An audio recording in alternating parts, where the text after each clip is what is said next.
Okay, we've been studying the book of Acts, and I have a new toy, so I'll share it with everyone. This card stands for what book? Judges? No, Acts. The book of Acts.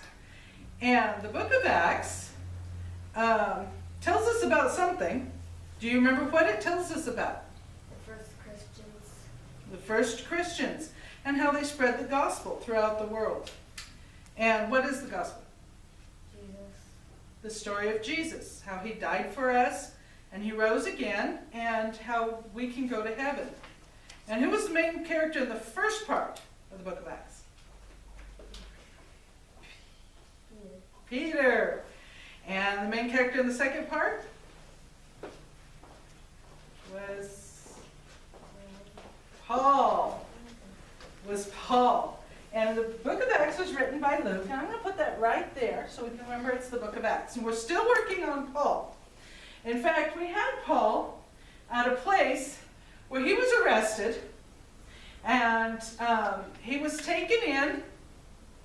They started to beat him to find out why the people were so upset at him.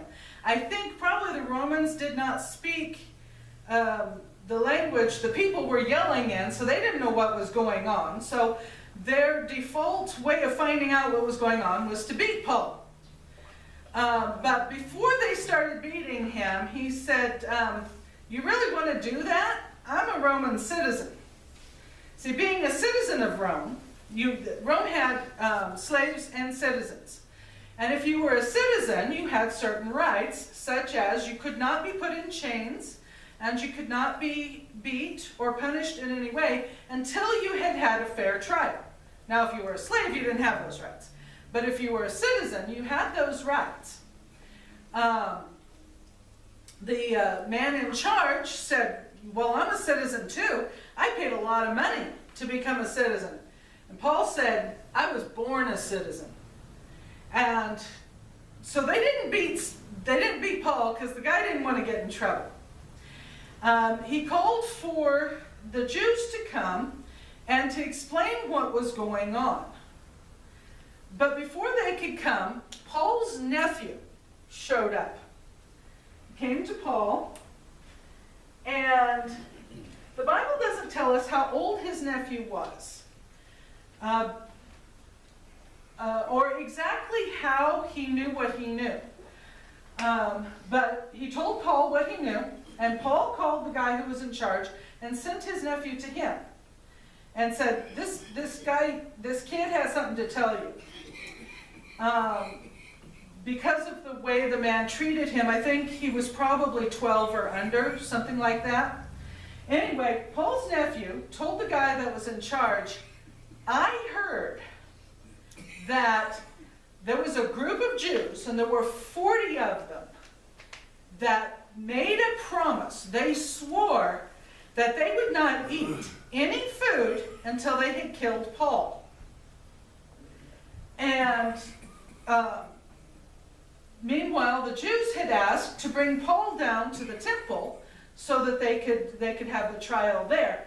The guy in charge said, you know what, we're not putting him down that way, because he could be killed that way.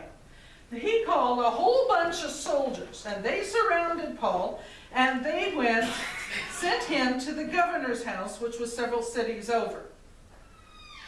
And in that way, Paul was protected, so he wasn't killed like those men wanted to do to him.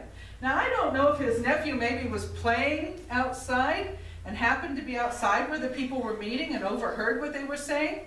The Bible doesn't tell us how the nephew came to that information. But I'm glad that he did. And in fact, it was the design of God, because God had a lot more things he wanted Paul to do. He didn't want Paul killed yet. So he protected him. In some way, he let the nephew know what was going on, so the nephew could tell the centurion, so the centurion could protect Paul. And God protects us and takes care of us, and we don't always know when God's hand is protecting us. Sometimes he does things like has someone lose their keys for a few minutes so that we aren't in the right place to get in a car accident. Or we don't know. We don't know how God protects us, but he does protect us all the time. and takes care of us. Let's sing our song. I am so glad that Jesus loves me. Jesus loves me. Jesus loves me. I am so glad that Jesus loves me. Jesus loves even me. I am so glad that Jesus loves me. Jesus loves me. Jesus loves me. I am so glad that Jesus loves me. Jesus loves even me.